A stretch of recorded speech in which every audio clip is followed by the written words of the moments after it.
Hola, ¿qué tal? Muy buenas tardes. Bienvenidos a una edición más de Hagamos un Trueque, un evento de TLC Max en México. Y el día de hoy, pues nos acompaña aquí el maestro Guillermo Malpica con el tema Vino el Lobo, primeros 2 meses de Donald Trump en la relación con México. Bienvenido también al licenciado Edgar Preciado.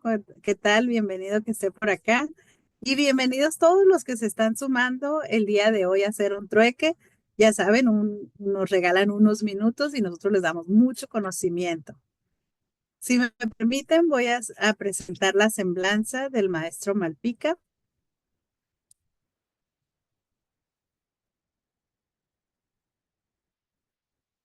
Actualmente, él es director ejecutivo en Alianza en México, economista con más de 25 años de experiencia en comercio internacional, inversiones y negociaciones.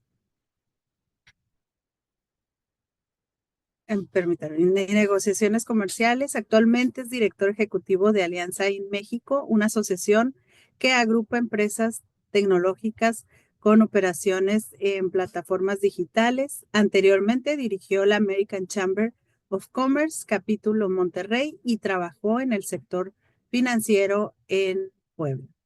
En el sector público ha sido negociador comercial de México en acuerdos clave como el TEMEC, TIPAD y más, de 10 acuerdos bilaterales de inversión, especializándose en comercio de servicios, inversión, comercio digital y energía. Representó a México en Washington, Ottawa y Ginebra y fue subsecretario en Puebla encargado de la atracción de inversiones.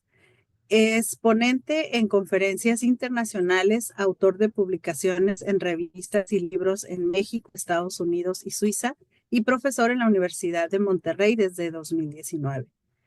Además, podemos destacar pues que ha sido representante de México en la Embajada de México en Washington y en la OMC en Ginebra, negociador de tratados clave, la OMC, OCDE, ALADI, APEC, TIPAD y modernización del Telecuem, consultor externo del Banco Mundial y consejero de inversión de COMSE Sur y negociaciones internacionales en Companaco Servitur. Bienvenido, maestro Guillermo. Muchas gracias.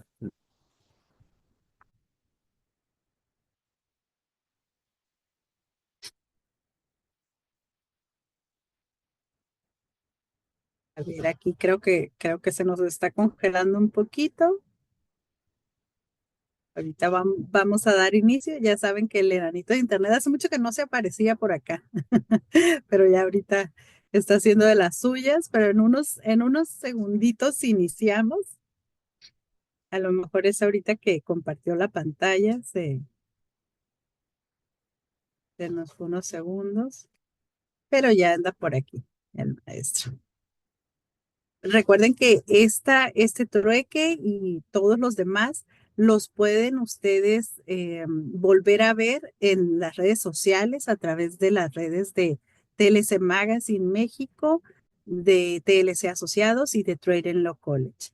Y pues ahí pueden volverlas a repetir, pueden compartirlas y también pues darles un like para que más gente del comercio exterior pueda estar al pendiente de estas sesiones tan importantes. Ya lo tenemos de vuelta. Ya regresé, perdón. Así pasa siempre con estas cosas, ¿no? Sí, La sí, parte de la tecnología modernidad. no tiene palabra de honor, perdón. Así es, les digo que hace mucho que no aparecía el enanito de internet, como dice la maestra Daniela. Así es, no, muchas gracias por la invitación. Voy a compartir mi pantalla y si en algún momento se corta, pues voy a apagar mi video, Ajá. quizá para mejorar la señal y voy a compartir mi pantalla. Cualquier cosa me escriben si notan que me voy y yo sigo aquí hablando para mí Sí, mismo. claro. Y aquí estamos al pendiente. Les recordamos a todos que a través del chat esperamos sus preguntas para el maestro Malpica y aquí ya estamos viendo aquí la Ya deben presentación. estar viendo mi presentación en modo Ahora la pongo en modo presentación y bueno, Perfecto. le quise poner este título de Si vino el lobo, porque desde que el presidente Trump ganó la presidencia y después, desde que tomó posesión, pues hemos venido escuchando siempre como amenazas de lo que va a hacer y luego que ahora sí va a poner aranceles y luego que se extiende un mes más y luego que se extiende otro mes más. No sabíamos entonces a principios de marzo si de hecho, creo que fue antes, un poco antes que tuvimos la conversación para presentarme hoy y entonces no sabíamos todavía si sí iba a haber o no iba a haber aranceles, ¿no? Entonces, perdón, un poco en línea con eso, pues me puse un poco futureando para saber si a finales de marzo tendríamos o no tendríamos aranceles y qué habría esta historia de si vino el lobo o no vino el lobo.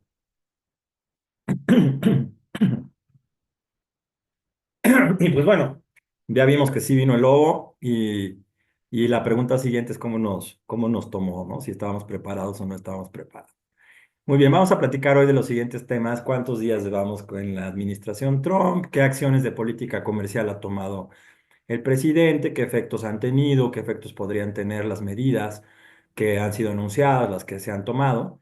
¿Y qué sigue un poco para el gobierno de México? ¿Qué sigue para las empresas en México ante este escenario?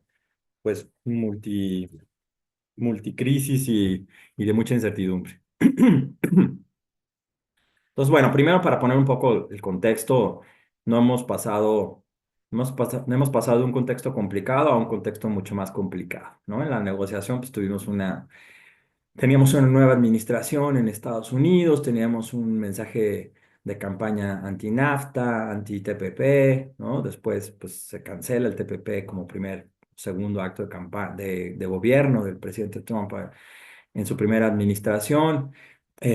Tuvimos un escenario de negociación muy complicado, con mucho ruido mediático, ¿no? Mucha negociación o intento de negociación en medios, y claramente nos dimos cuenta de que estábamos enfrente de una diferente ideología, diferentes objetivos en la negociación.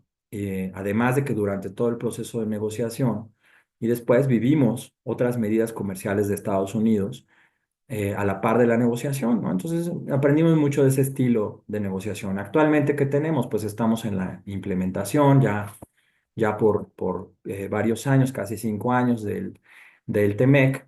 Tenemos un contexto nacional complicado con una caída en el PIB. También a nivel mundial estamos viviendo una potencial desaceleración de la economía.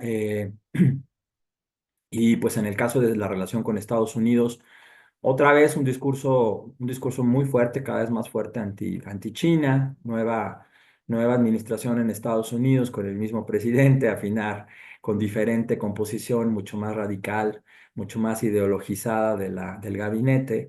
Y lo que necesitamos pues es afinar, aprender de la primera versión, afinar esta relación y sobre todo poner mucho énfasis en los contenidos, ¿no? En revisar la implementación. Tenemos también un contexto mundial diferente, en donde vemos que a raíz de la pandemia, pues tenemos un acortamiento de las cadenas regionales, de las cadenas globales de suministro, entonces, ahora por cadenas mucho más cercanas geográficamente, lo que se llama nearshoring, y que es un acortamiento de las cadenas de suministro para hacerlas más bien regionales, con un sentido más de prevención que un sentido de optimización de costos, como era antes de este fenómeno, la globalización y la creación de cadenas globales de valor. Bueno, tenemos que en ese 2016, cuando gana el presidente Trump, no sé si se acuerdan, pero pues fue también un shock. Nadie creía que fuera a ser el candidato republicano, después nadie creía que fuera a ganar, después nadie creía que fuera a implementar las políticas que acabó implementando.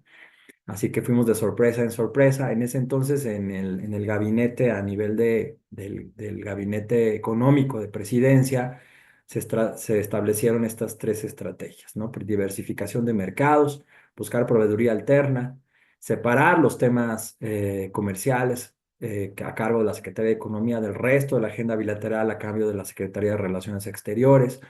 Ahí hay un typo víctima de la autocorrección. En lugar de ser, debe decir SRE. Y después diseñar una estrategia de negociación que no solamente nos defendiera de las propuestas de Estados Unidos, sino que también desarrollar una agenda constructiva, una agenda ofensiva, ¿no? Tenemos intereses ofensivos, que es lo que queremos hacer, e intereses defensivos, que es lo que queremos evitar que haga nuestra contraparte, ¿no? Entonces, esas tres estrategias yo creo que siguen vigentes en esta nueva relación con Estados Unidos y además pues tenemos una nueva oportunidad para explorar qué tipo de coordinación podemos tener con Canadá por tema, ¿no? En la negociación vimos varios temas en los que Canadá y México eran aliados por sus posiciones, por afinidad en las posiciones y creo que ahora sigue siendo el caso, pero igual que en esa negociación, acá seguimos todavía pues desaprovechando, a mí me parece, esa oportunidad de coordinación, un poco también por algunas posiciones originales o hace tiempo de Canadá durante el periodo electoral en ese país y bueno, ahora creo que tenemos una nueva oportunidad de hacer esa coordinación México-Canadá para una mejor posición negociadora con Estados Unidos. Entonces, esto es un poco a manera de contexto y también porque algunas de estas cosas nos sirven en la realidad actual, de lo que hemos vivido desde la toma de posesión del presidente Trump hasta nuestros días.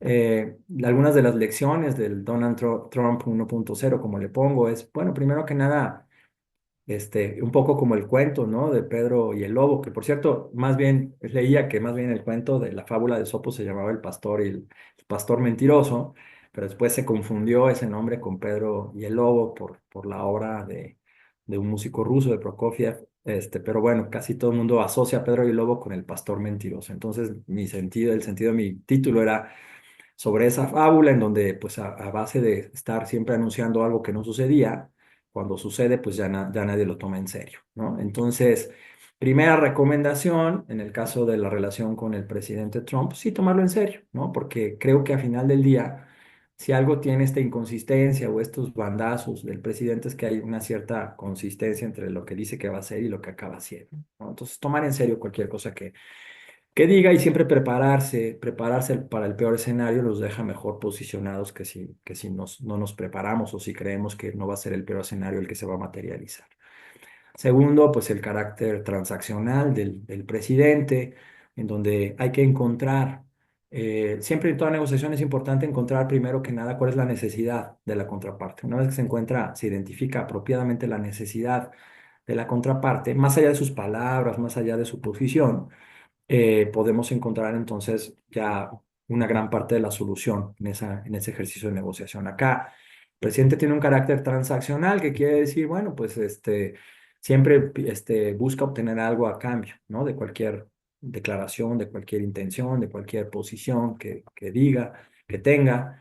Hay algo que quiere a cambio. Si logramos ser capaces de entender qué es lo que necesita, más allá de lo que diga mediáticamente, estamos en una buena posición para alcanzar un acuerdo. ¿Qué podemos dar? ¿Qué podemos dar a cambio de lo que queremos obtener?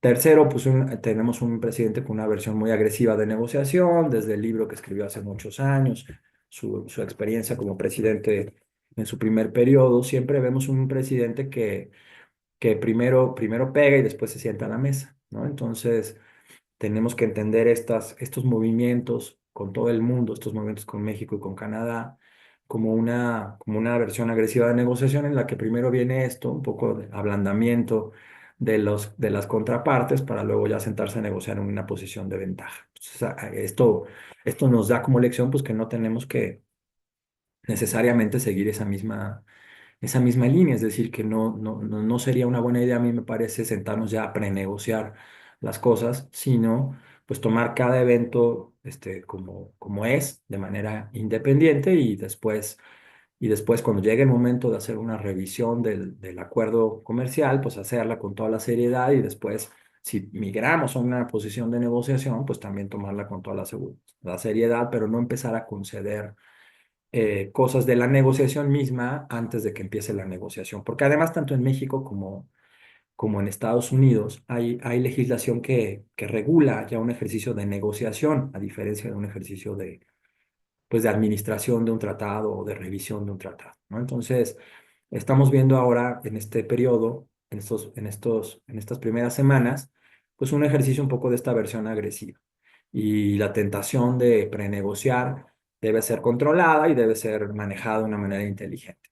Segundo, bueno, cuarto punto de estas lecciones, algunas de las 7 que quise compartir, es pues, no engancharse con el ruido mediático, escoger las batallas, no subirnos a todos los rings que se nos pongan enfrente, sino escoger cuáles son realmente contenido, cuáles son realmente sustantivas y cuáles vale la pena hacer ahora y cuáles vale la pena dejar para después, ¿no? Es una lección importante.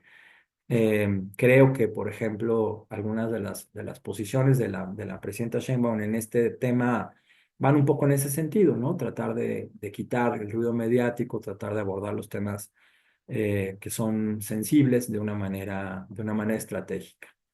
También en esto de las negociaciones, el timing es el momento oportuno para tomar cada una de estas posiciones es importante. Entonces, vale mucho la pena saber hasta cuándo mantener esta posición reservada, cautelosa, de contener y cuándo ya tomar una posición de poner manos a la obra en lo que le toca hacer a cada parte de una negociación. Distinguir la sustancia de lo mediático, ya lo dije, buscar primero revisión. En el caso del TEMEC en particular, pues buscar primero revisión, que es lo que dice ese artículo del capítulo 32, si no me equivoco. Y ya después, cuando estemos en un escenario de renegociación, que me parece muy probable que lleguemos a eso, pues buscar acotarlo y sobre todo el último punto, incorporar también temas ofensivos para balancear la mesa o para anular aquellas propuestas que pueden ser detonantes, que pueden derrumbar, descarrilar la negociación, que en la primera versión, en la negociación del TEMEC, alguien calificó como píldoras envenenadas, como poison pills. Bueno, ya que tenemos esto en cuenta del pasado, vamos a ver qué hemos vivido en estos tiempos a partir del 20 de enero. ¿Qué ha pasado en estos 69 días? Eh, Parece, cuando estaba contando los días, parecía como que habían pasado mucho más, ¿no? No sé si les pasó igual, pero en estos 2 meses, un poquito más de 2 meses, se han sentido como 5 años, ¿no? De gobierno. Pero bueno, en realidad ha pasado muy poco tiempo de los 4 años que tendría este presidente para tomar decisiones. Y les quiero hacer un pequeño quiz, no sé si pudieran abrir o escribir en el chat, los que quieran contestar la primera pregunta, cuáles fueron las promesas de campaña del presidente Trump. Y como estoy en modo de presentación, pues no voy a ver las respuestas, pero si alguien me puede ayudar un poco a leer si alguien quiere contestar. ¿Cuáles eran algunas de las promesas de campaña del presidente Trump antes de tomar Y posesión? por aquí yo que nos los pongan en el chat y yo aquí se los cuento. Buenísimo. ¿Quién se anima? Ya saben, si nos los ponen a través del chat. Aquí dice hacer a los Estados Unidos grande, make America great again, ¿no? Maga famoso, ¿no? Make America Great Again. ¿Cómo quería hacer eso? Pues una de las maneras era regresar las inversiones americanas que estaban en todos lados, regresar a los Estados Unidos, este famoso reshoring, ¿no? Traerse de nuevo a su territorio las inversiones. ¿Qué otra? También migración, retornar a Estados Unidos a las empresas, Sí, imposición de aranceles, posición de ya aranceles. ahorita sí colocar aranceles, mejorar las relaciones internacionales, ya Bueno, ese quién dije, sabe. Ajá. deportar a migrantes, Sí, sí, resolver el tema migratorio. No sé si antiterrorismo, nos dicen también, combatir el terrorismo. Ajá. En materia de y la política guerra del fentanilo. Ujú. así, combatir la crisis de fentanilo en el país. En materia económica, no sé si capturaron alguna de esas promesas de campaña. Déjenme decirles una que me parece relevante para esta discusión. El presidente prometió control a la inflación, ¿no? Había una crítica muy fuerte al presidente Biden sobre cómo había manejado la pandemia y sobre la elevación en el costo de vida, ¿no? Algunas preocupaciones alrededor de la inflación y él dijo, no, yo voy a combatir la inflación de una manera radical, voy a combatir el déficit público, ¿no? Que el gobierno de México, de Estados Unidos, perdón, gasta mucho más de lo que tiene de ingresos, ¿no? Entonces, eso le provoca déficits fiscales, déficits presupuestales cada vez más importantes. Combatir el déficit y la inflación eran algunas de las promesas de campaña. Bueno, vamos a dejarlo hasta ahí. ¿Cuál es la palabra favorita del presidente Trump?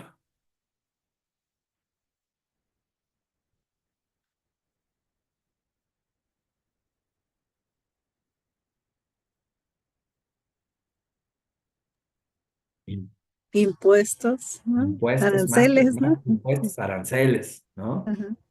Tariff, dice que es a beautiful, gorgeous word, ¿no? Que le encanta, ¿no? Ya saben que le gustan mucho los adjetivos alrededor de algo, ¿no? Entonces, su palabra favorita es aranceles. Eh, ¿Quién es el enemigo favorito de Estados Unidos?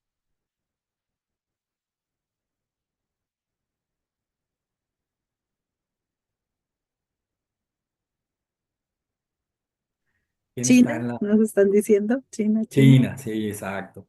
¿No? En esta revisión del TEMEC, aunque China no es parte del TEMEC, uno de los jugadores importantes en la revisión es precisamente China, ¿no? Es el elefante en el cuarto, como dicen en Estados Unidos, como dice mi amigo Juan Carlos Baker, es el panda en el cuarto, ¿no? China. ¿Cuál es la ley favorita del presidente Trump? Que está un poquito más difícil, a los que quieran 10 en este quiz. Seguridad nacional, dice. La ley sobre seguridad nacional bueno, hay varias leyes que le permiten poner aranceles al amparo de la seguridad nacional. Ahorita vamos a ver algunas de ellas y un par de ellas. Sí, yo creo que sí, bien puede ser esa, porque la usó en su primera administración y la está usando ahora en su segunda administración de una manera más expansiva.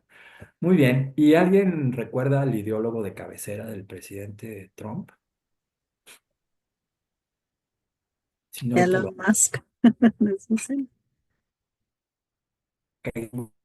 que y que le sirve para algunos propósitos, sobre todo para el propósito de reducir el tamaño del gobierno en Estados Unidos, también bajo esta lógica de que pues vamos a combatir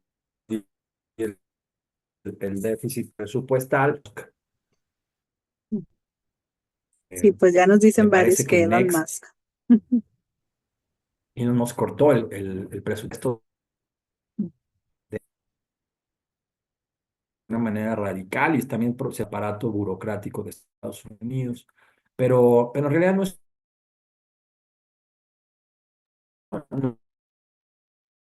habla de Elon Musk, no habla tan.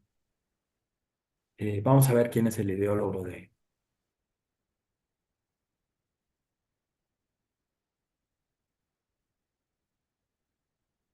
Sí, un poquito más adelante. Y un Ok. poco haciendo un resumen de todo esto, eh, en un juego con Mm. Se nos cortó un poquito, maestro. Nos comentan que Steve Bannon. Sí, sí, ahorita creo que se le fue un poquito la señal. Yo creo que voy a ver si puedo tener la presentación yo para que para él sea más fácil. A ver, permítanme un segundito en lo que él vuelve a ingresar a la sala.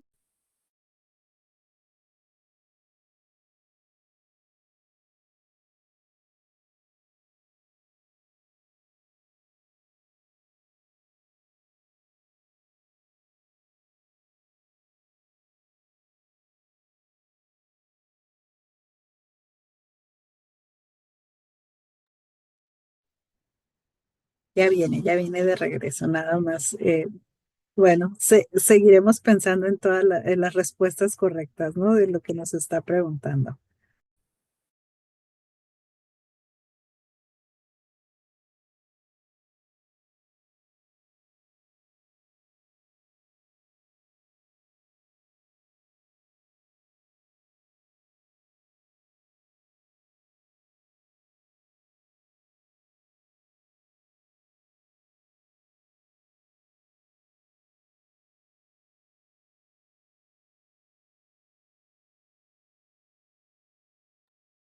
A ver, nos siguen comentando, sí que confirman que es Steve Bannon. Ahorita vamos a ver, ahorita que él regrese, que nos comenta.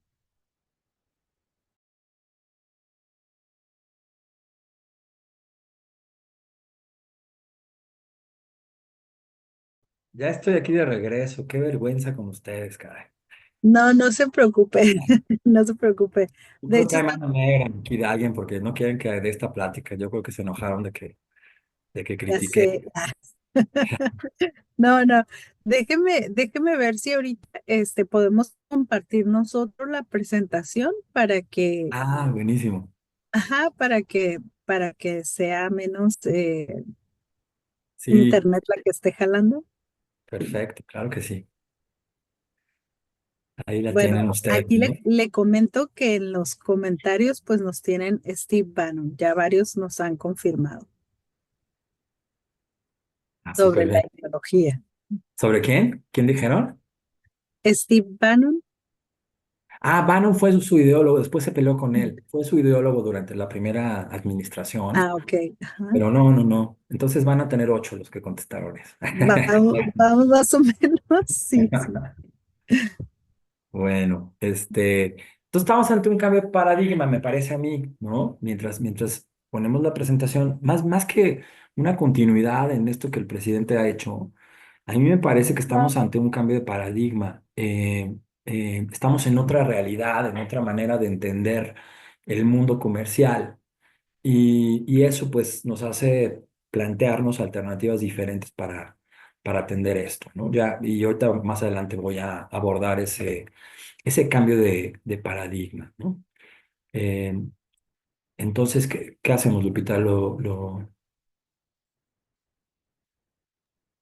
¿Ven ustedes la presentación o Sí, ustedes la comparten? Ah, súper, ahí está. Muchísimas gracias. Víctor Hernández dice, ¿cuál Víctor? Roy Cohn. Ah, pues no sé. A ver, yo tengo otro candidato, ahorita se los muestro. Bueno, entonces estábamos ante un cambio de paradigma, ¿no? Un par más, otra más. Sí, ahí, vamos a empezar. Ahí entonces. Fíjense que está muy interesante esto de los aranceles, porque pues ahora no solamente enfrentamos una amenaza de aranceles de un cierto tipo, sino que ahora cada día nos sorprende el presidente con aranceles nuevos de diferentes naturaleza, apuntando a diferente sector, ¿no? A mí me parece, y un poco explicando esto del cambio de paradigma, me parece importante si leemos el comunicado de la Casa Blanca sobre aranceles en autos, ahí les pongo la liga. No lo vamos a leer ahorita, pero además de que en los primeros párrafos menciona, ahí para que lo lean después, en los primeros párrafos menciona que va a poner estos aranceles en autos y qué tal, cómo van a funcionar y a partir de cuánto y para todo el mundo y tal. Al final dice that is work, ¿no? Y esa sección que dice los aranceles funcionan.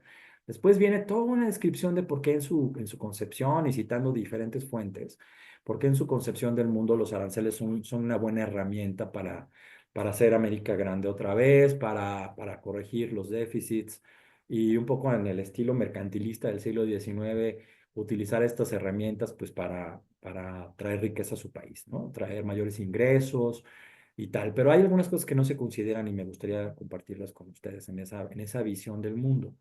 Eh, eh, y bueno, antes de eso vamos a ver algunos de los aranceles con los que nos ha sorprendido día con día el presidente Trump. Primero 25% a todas las mercancías. Por ahí del 2010, no, ya casi, ¿qué fue? 2019, sí, en junio de 2019, yo me acuerdo porque me estaba yendo de la oficina de Washington, donde dirigía la oficina del tratado allá, y ya estaba en mis últimos días y ya me iba a ir a Monterrey, a la UNCHAM, cuando el presidente, por otra vez con el pretexto de la migración, amenaza con ponerle aranceles a México en todos los productos por 5%. Y en ese entonces todo el mundo brincó y dijo, no, esto es terrible, esto acabaría con la economía, esto es un sinsentido, no puede ser, le va a pegar horrible también a la economía de Estados Unidos. Pero en ese momento fue la primera vez que se planteó un arancel general a todos los productos del universo arancelario de su principal socio comercial. Lo que hizo México inmediatamente fue ir y negociar un poco algunos cambios en la política migratoria de nuestro país para contener esa amenaza. Fue la primera vez, digamos, que combinó, o bueno, una primera vez muy notoria en la que combinó un tema comercial con un tema no comercial y que pues nosotros, como decimos, como se dice en inglés, aceptamos ese bluff, ¿no? Y nos fuimos y negociamos algo en migración. Ahora lo vuelve a hacer, pero dice no 5%, no, ahora son 25% a todas las de Canadá y de México, más 10% de las de China. Nos pospuso un poco antes de que llegara la fecha fatal esa imposición de aranceles y cuando llega marzo, nosotros pensábamos que otra vez lo iba a posponer o la gran mayoría de la gente con la que yo platicaba y yo incluyéndome a mí mismo pensábamos que era absolutamente irracional ponerle 25% a todas las mercancías de México y de Canadá, que era además tratar peor a sus socios comerciales que a sus no socios comerciales, que era bajar la competitividad de América del Norte y muchas otras razones, ¿no? O sea, usábamos la razón para justificar que eso no iba a suceder y el 3 de marzo pues nos sorprenden lo que sí sucedió, ¿no? Nos ponen aranceles, hay algunas acciones antes de la fecha y después de la fecha que digamos que hacen cambiar la opinión del presidente y por ahí del 6 de marzo entonces suspende la aplicación general de aranceles de 25% a todas las mercancías importadas de México que cumplan, y esto es importante mencionarlo, que cumplan con las reglas del TEMEC, ¿no? ¿Qué quiere decir eso? Al principio varios se pusieron muy contentos y dijeron, bueno, ya pospuso otra vez el 25% para todo el mundo, pues porque estamos en el TEMEC y obviamente el universo arancelario, que es cobertura del TEMEC, pues es prácticamente el 100%, muy poquitas excepciones, y entonces pues todo debería ya no tener arancel, como en las épocas del TEMEC, ¿no? Pero en realidad la interpretación que se utilizó era, no, no, no, los que cumplen con las reglas del TEMEC significa aquellos productos que se exportan de México a Estados Unidos cumpliendo con la regla de origen del TEMEC, ¿no? Muchos productos muchas mercancías, comparaban, decían, bueno, ¿qué tanto me cuesta cumplir con la regla de origen? Por ejemplo, en el sector automotriz, si tú no cumples con la regla de origen que se volvió bastante estricta, si tú no cumples con la regla de origen, pues pagas un arancel de lo que le cobra Estados Unidos a países con los que no tiene tratado. Se llama arancel nación más favorecida y era un arancel de 2,5, es un arancel de 2,5%. Entonces, haciendo cuentas, decían algunas armadoras, bueno, pues si no puedo cumplir con la regla de origen, 2,5% no es todavía mucho, ¿no? Entonces me aviento sin arancel, sin cumplir la regla de origen. Entonces, a eso se refiere esa proclamación del presidente cuando dice para los que cumplan con las reglas del TEMEC. Entonces, ahí empezamos a revisar cuántas mercancías en México cumplen o no cumplen con el TEMEC y los números son muy diferentes. No he encontrado como un consenso alrededor del número de mercancías o del porcentaje de mercancías que se van a Estados Unidos sin cumplir con las reglas del TEMEC, es decir, sin cumplir con la regla de origen para ser considerados bienes originarios y no pagar arancel. Por ejemplo, la cifra oficial, el secretario Ebrard mencionó entre 10 y 15% de mercancías que no cumplen con las reglas. He oído otros números alrededor de 30, incluso algunos casos 40. Hay un investigador que trabaja en el Wilson Center que habló de 50%. Entonces, bueno, hay un número importante de mercancías que hasta ese momento pues no cumplen con las reglas del TEMEC porque pues en un análisis rápido era más sencillo pagar el arancel que cumplir con la regla. Ahora creo que eso va a cambiar. Pero entonces ya tenemos varios productos, dependiendo de a quién le preguntes, que siguen con el 25% desde el 6 de marzo. Luego vienen los aranceles al acero y al aluminio. Aquí también amenaza el presidente poner aranceles al acero y al aluminio. Aquí también ya es una historia que ya habíamos vivido por ahí de 2018, cuando estábamos todavía en esta relación con Estados Unidos. Estados Unidos amenaza con poner aranceles, de hecho le pone aranceles al acero y al aluminio de México, de Canadá y de otros 8 países al amparo de la misma ley. Y ahorita vamos a ver cuál es esa ley, pero lo que hace México y que hacen Canadá y que hacen otros países es decir, a ver, esto bajo las reglas del comercio internacional constituye una violación a nuestros compromisos con Estados Unidos y por lo tanto tenemos derecho de poner aranceles en respuesta a productos que sean sensibles para Estados Unidos. Es decir, se ponen lo que se conoce coloquialmente como represalias, ¿no? Aranceles a Estados Unidos como resultado de los aranceles que nos puso al acero y el aluminio en ese momento. A mí me toca en la oficina de Washington estar en esa discusión de qué paquete de mercancías hay que ponerle como represalias a Estados Unidos. Y después de algún tiempo, pues esas represalias funcionan y Estados Unidos quita esos, digamos, esos aranceles al acero y el aluminio. Otra vez vienen acá de regreso, vamos a ver cuáles son las acciones que se van a tomar. Porque es una realidad muy diferente, ¿no? Ahora tenemos aranceles de 25% a una gran cantidad de productos, más aranceles al acero y al aluminio, más otros que vamos a ver ahorita. Amenaza con poner aranceles a los autos, ¿no? Esto también en esas épocas más o menos, 2019, no, 2000, sí, 2018, 2019, ya no me acuerdo muy bien. También al amparo de la misma ley que le pone aranceles al acero y al aluminio, se hace una investigación por parte del Departamento de Comercio de Estados Unidos para determinar si también se le deben poner aranceles a los autos. Y hay audiencias, hay todo un proceso, como dicta la ley en Estados Unidos. Me toca a mí también ahí como representante ir a una de las audiencias, mandar en representación del gobierno de México el documento de México con opiniones sobre por qué es malísima idea ponerle aranceles a los autos. Y por ahí está, es público el documento, ¿no? Lo pueden revisar en el Federal Register de Estados Unidos. Ahí viene el documento de comentarios de México de por qué no ponerle aranceles a los autos. Eh, y después esa investigación concluye, o sea, termina su investigación el Departamento de Comercio, pero no se imponen aranceles. Y es esto que se está retomando ahora para ponerle aranceles a los autos de todo el mundo, ¿no? Todos los autos que no se produzcan en Estados Unidos. Y acá pues entramos también en mucha discusión técnica de cuál es un auto que no se produce en Estados Unidos. Ya un poquito después nos aclara Estados Unidos que son autos que si por ejemplo, si una parte del auto se produce en Estados Unidos, esa parte no pagaría aranceles, pero las partes que no se producen en Estados Unidos sí pagarían aranceles. En el caso de México, Canadá, un arancel menor. Y entonces, bueno, ya estamos en una discusión, digamos, diferenciada, y esto es muy importante, una discusión diferenciada entre México, Canadá y Estados Unidos por un lado, y por otro lado el resto de países que le venden autos a Estados Unidos. También se ha hablado de que el famoso, el fatídico 2 de abril, que va a ser pasado mañana, pues va a haber también posiblemente aranceles a productos agropecuarios en la negociación del TEMEC. Una de las ideas que no voló era pedirle a México que redujera sus exportaciones cuando era temporada de ciertos productos agropecuarios, de temporada de cosecha y venta en Estados Unidos. Era la famosa propuesta de seasonality, ¿no? La propuesta de temporalidad, y esto pues era absolutamente inaceptable para México, por México, porque tenemos importantes productos agropecuarios en Estados Unidos. Aquí sigue siendo el caso, y ahora entonces la amenaza de poner aranceles en productos agropecuarios va otra vez en el mismo sentido proteccionista y en el mismo sentido recaudatorio, ¿no? Básicamente esas son las dos grandes razones para poner aranceles.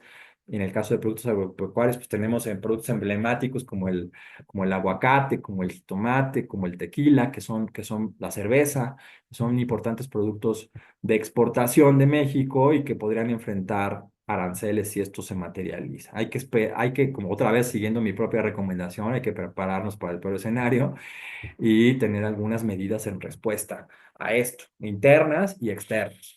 Y luego también se habló de aranceles recíprocos, y esto es con todo el mundo, porque en la concepción del comercio de Estados Unidos es muy injusto que algunos países le pongan un arancel de nación más favorecida a Estados Unidos más grande del que Estados Unidos le pone a ese mismo país por el mismo producto, ¿no? El típico ejemplo, pues, es el caso de autos con la Unión Europea, ¿no? El famoso chicken tax, ¿no? Si no me equivoco, ¿no? Que viene desde hace muchos años, en donde hay una diferencia entre el arancel que Estados Unidos le cobra a la Unión Europea y la Unión Europea a Estados Unidos. Y bueno, ahora con esta idea de aranceles recíprocos, básicamente lo que está haciendo es darle otra estocada al sistema multilateral de comercio basado en el trato de nación más favorecida, ¿no? En donde el mejor trato que le das a un tercer país se lo tienes que dar al resto de países.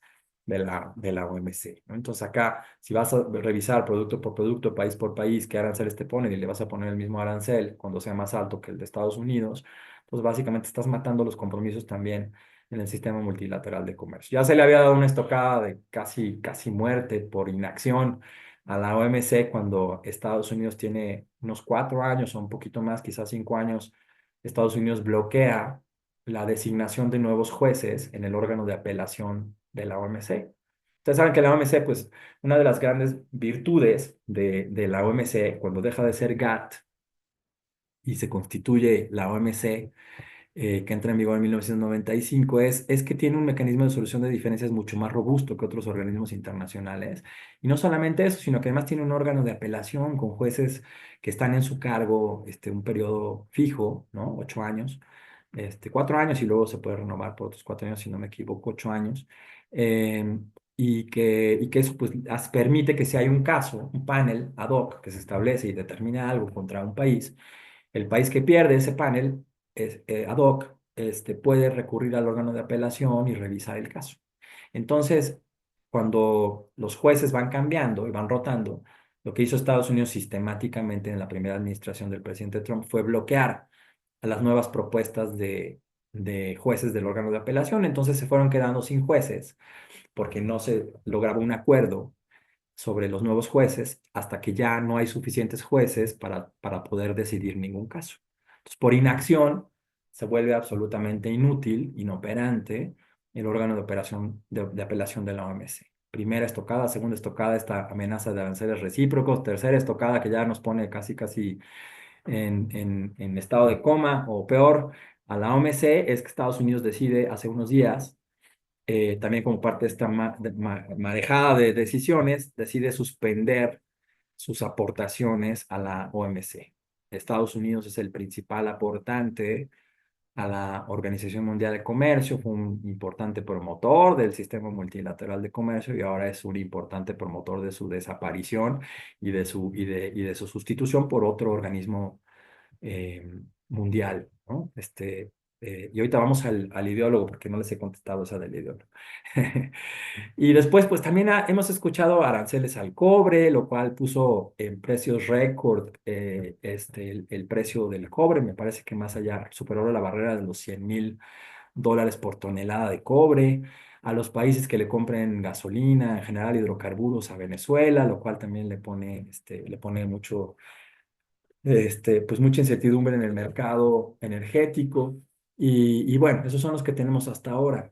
Déjenme irme un poquito más rápido porque quiero escuchar sus comentarios y sus preguntas, pero ya son 6:42. Pero bueno, algunas leyes que usa Estados Unidos para operar estos aranceles. Le puse ahí de las profundidades del cajón de la historia porque varias de esas leyes, bueno, muchas de esas leyes son casi de mi edad y muchas de ellas más viejas que yo. Estas son leyes muy anteriores a una época como la que estamos viviendo hoy. De hecho, escuché hace poco a alguien que mencionaba, de hecho, una persona muy respetada en el tema del análisis de las tendencias económicas comerciales del mundo, que se me acaba de olvidar su nombre, Richard Baldwin, ya me acordé, Richard Baldwin, el que escribe un libro de la tercera convergencia o algo así se llama ese libro, es un economista muy reconocido, y dice que Estados Unidos está tratando de resolver problemas del siglo XXI con herramientas del siglo XIX o del siglo XX, podemos decir, ¿no? Pues todas estas leyes son bastante antiguas, ¿no? Entonces tenemos aranceles. ¿Qué opciones tiene normalmente un país bajo las reglas del comercio para poner aranceles ya que negoció un tratado de libre comercio? Pues básicamente lo que tenemos como remedios comerciales, ¿no? Eh, medidas antidumping o medidas compensatorias para el caso de subsidios y la sección 201 de la Trade Act de 1974 para salvaguardias, ¿no? Eh, Luego otras leyes que también utilizó el presidente Trump en su primera administración, pues la sección 301 de la Trade Act, de la misma Trade Act de 1974, que atiende problemas de conducta discriminatoria extranjera, ¿no? Se utilizaba también alguna sección especial de la 301 para temas de cumplimiento de acuerdos internacionales por parte de los socios de Estados Unidos. Pero la sección 301 en general habla de conducta discriminatoria extranjera. También la muy famosa ahora, que ustedes ya contestaron en el quiz, la Ley de Expansión Comercial, Trade Expansion Act, de 1962, en particular la sección 232, que todo el mundo la conoce como la 232, que se refiere a seguridad nacional cuando un país, Estados Unidos puede ponerle aranceles a otro país cuando determina el Departamento de Comercio que la entrada de esas mercancías de un país o de varios países constituye un riesgo a la seguridad nacional. Por eso se ponen aranceles al acero y aluminio en 2018, por eso se amenaza con poner, bueno, se ponen aranceles al acero y aluminio ahora de 25%. Por eso se hace una investigación en autos en 2018, 2019, que no terminen aranceles, y la misma sección 232 se está utilizando ahora para intentar ponerle aranceles a los autos. Es una cosa que decimos a veces no pasa la prueba de la risa, el creer que la llegada de autos a Estados Unidos provenientes de todo el mundo constituyen un riesgo a la seguridad nacional. Entonces se está estirando demasiado esta interpretación de seguridad nacional, lo cual también tiene un riesgo sistémico, ¿no? Pero digamos que tiene un riesgo sistémico al amparo de la OMC, que por otro lado ya se está muriendo. Entonces, pues se está haciendo como una tormenta perfecta para hacer cualquier cosa sin tener, digamos, a la mano, pues herramientas para combatirlas, ¿no? Y luego las nuevas amigas del presidente Trump, las leyes estas que ahora ha invocado en esta nueva administración, como la International Emergency Economic Power Act de 1977, que también al amparo de la seguridad nacional pone aranceles con mucho mayor libertad que la 232. La 232 por lo menos exigía una cierta investigación del Departamento de Comercio y, como les dije, México y otros países podían ir a las audiencias y presentar su posición. Ahora esta ley, como es de emergencia económica, pues se puede poner aranceles de la noche a la mañana, y es la que utiliza precisamente para los aranceles de 25% generalizado. Y otra sección, la sección 338 de otra ley, la ley de aranceles, Tariff Act de 1930, que básicamente es un poco para los aranceles recíprocos. En este sentido, combate esta ley, esta sección, prácticas de otros países que constituyan unfair foreign emergency conduct, conducta de emergencia, conducta de, conducta de emergencia, injusta por parte de extranjeros, ¿no? Y para migración, pues ya que estamos hablando de leyes antiguas, pues para migración, todo esto que ha estado haciendo el presidente Trump se basa en una ley de 1797. O sea, tiene 21 años de ser un país, Estados Unidos, y se hace esta ley de los enemigos extranjeros, Alien Enemies Act de 1797. Entonces, todas estas leyes, por cierto, las de seguridad nacional y eso, se hacen en el contexto, por ejemplo, de la Guerra Fría, en el contexto de otras guerras, en un escenario de guerra, ¿no? La IEEPA es para un escenario de guerra, y se están usando de una manera muy libertina, diría yo, para poner aranceles con ese pretexto, ¿no? Entonces, básicamente lo que está detrás es una nueva ideología en donde necesitamos recaudar riqueza del mundo a través de una herramienta como los aranceles para perseguir objetivos políticos me parece a mí, pues, otra vez de supremacía geopolítica, ¿no? De constituirse un país que tenga ventaja ante el resto del mundo. Eh, y bueno, la siguiente, los efectos negativos, ¿vale? No solamente son terribles para México, sino también para Estados Unidos, sobre todo para Estados Unidos también. Entonces, aquí tenemos una gran ventaja en este hecho, ¿no? Del famoso tiro en el pie, como dice la Secretaría de Economía muy seguido. Para México, por supuesto, esto representa una pérdida de competitividad, aunque vamos a ver, por ejemplo, que esto es relativo. Hoy salió un artículo muy bueno de Luis de la Calle también que habla de esto, ¿no? De las ventajas relativas de México a través de este esquema de aranceles. Ahorita platico de eso.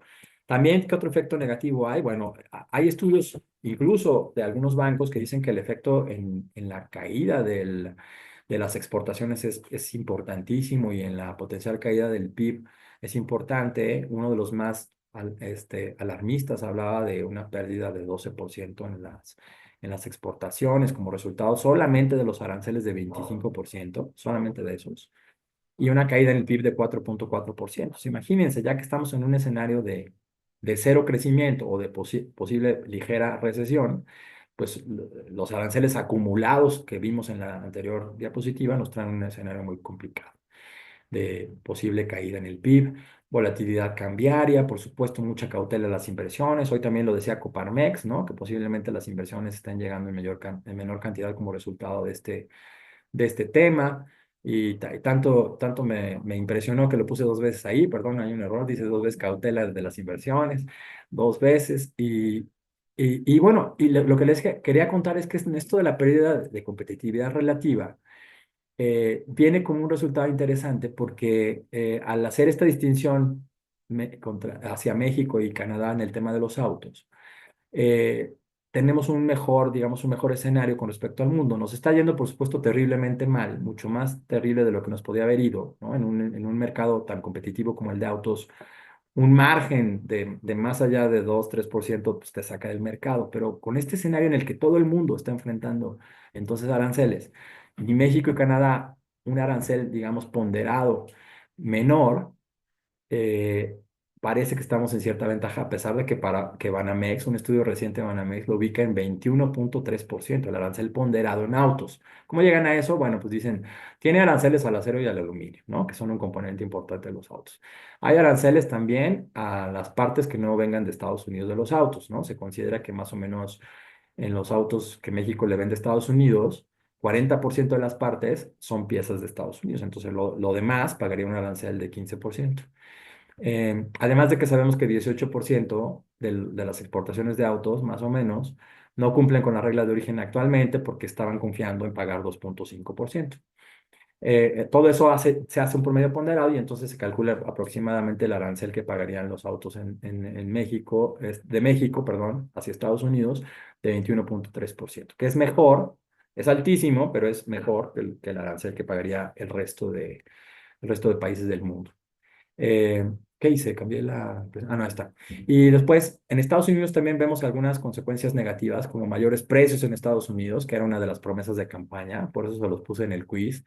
Menor empleo, curiosamente, y esto ya lo vemos desde la primera administración Trump, el reshoring, o sea, regresar a las inversiones a Estados Unidos, no necesariamente atiende el problema que quiere atender de desempleo en una zona del centro del país que perdió empleos manufactureros. O sea, el regreso de inversiones a Estados Unidos a través de la automatización no necesariamente implica mayor empleo en Estados Unidos.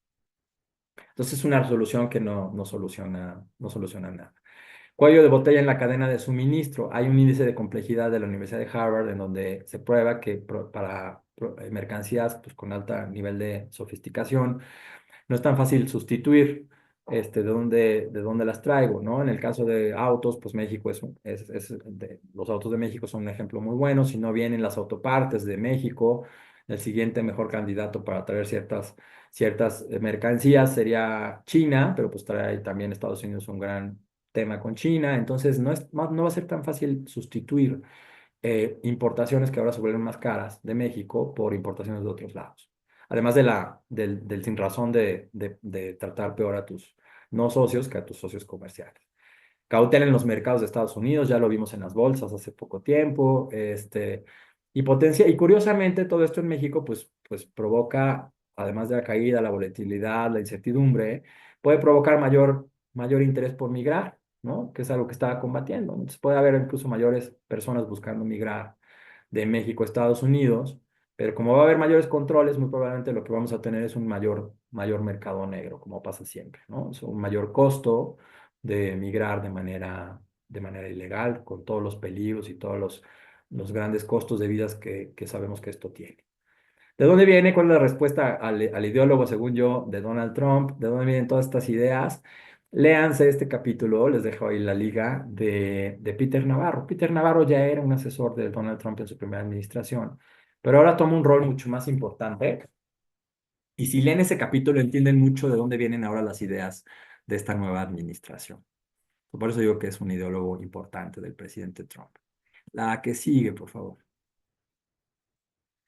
Y creo que ya esta es la última o penúltima. ¿Cuál es la mejor estrategia? Primero que nada, tener una estrategia, ¿no? O sea, es importante, hemos estado oyendo bien el plan B, C, D, no sé cuál. es importante ya conocerlo, ¿no? Saber cuál es la verdadera estrategia y que haya una estrategia, ¿no? Volver a algunos aprendizajes del presidente Donald Trump 1.0. En mi opinión y en la opinión de algunas otras personas de las negociaciones, es importante que México haga valer los compromisos internacionales del TEMEC. Y si el compromiso te permite poner represalias, por lo menos anunciar que vas a poner represalias y que las tienes y tenerlas listas, aunque no se pongan, creo que es una idea que habría que explorar con mucha seriedad, ¿no? El presidente Trump no respeta la debilidad. Ese es un hecho.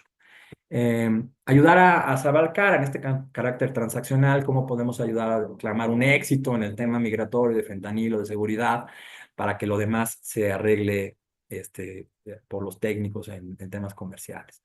El dilema de las represalias. Ahora ya no estamos en un escenario como en el 2018, en donde, si bien fue difícil escoger los productos, ahora es mucho más difícil porque tenemos muchas represalias, porque poner represalias de la misma magnitud serían un problema para México, sobre todo, no tanto para arreglar el problema con Estados Unidos, porque tienes que escoger productos que no le peguen a tu canasta básica, a la inflación en México, que no interrumpan las cadenas de suministro de México y que además sean estratégicamente útiles en cuanto a apuntar a personajes claves de la política de Estados Unidos que podrían recibir presión de sus votantes para buscar cambiar esta situación en Estados Unidos, ¿no? Y las estrategias empresariales de las que podemos hablar, pues sobre todo manejar financieramente una cautela, o aprovecharse de obligaciones en dólares, pues tener coberturas cambiarias, buscar mayor eficiencia operativa en las empresas para ahorrar lo más posible.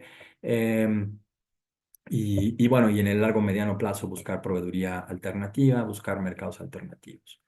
Em, en todo esto de buscar opciones de acciones, ya las vamos a conocer el 2 de abril, me parece, por parte del gobierno de México. Siempre me parece importante buscar consistencia con nuestros principios y nuestro comportamiento en el mundo internacional, respetar nuestros compromisos internacionales, no responder a una violación de un compromiso internacional con otra violación por parte de México. Entonces no es tan sencillo, pero bueno, vamos a esperar a ver qué pasa. Creo que tuvo un buen timing esta presentación, pero hubiera tenido mejor timing si hubiera sido una semana después, porque estaríamos hablando entonces ya de las estrategias que tomó el gobierno mexicano y de las decisiones que finalmente tomó Estados Unidos el 2 de abril. Casi le atinamos al buen timing en esta presentación. La dejo hasta acá y les agradezco nuevamente su atención. Una disculpa por tanta inestabilidad en el ancho de banda y atento a sus preguntas. Eh, Licenciado Edgar, pues gracias a todos por haberse sumado. Vamos a hacer entrega del reconocimiento TLC Magazine México y hagamos un trueque. Otorgan el presente reconocimiento al maestro Guillermo Malpica por hacer un trueque en la plática virtual con el tema Vino el Lobo, primeros 2 meses de Donald Trump en la relación con México, el día 31 de marzo de 2025.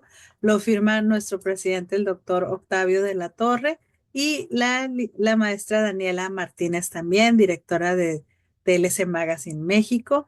Y pues les damos las gracias.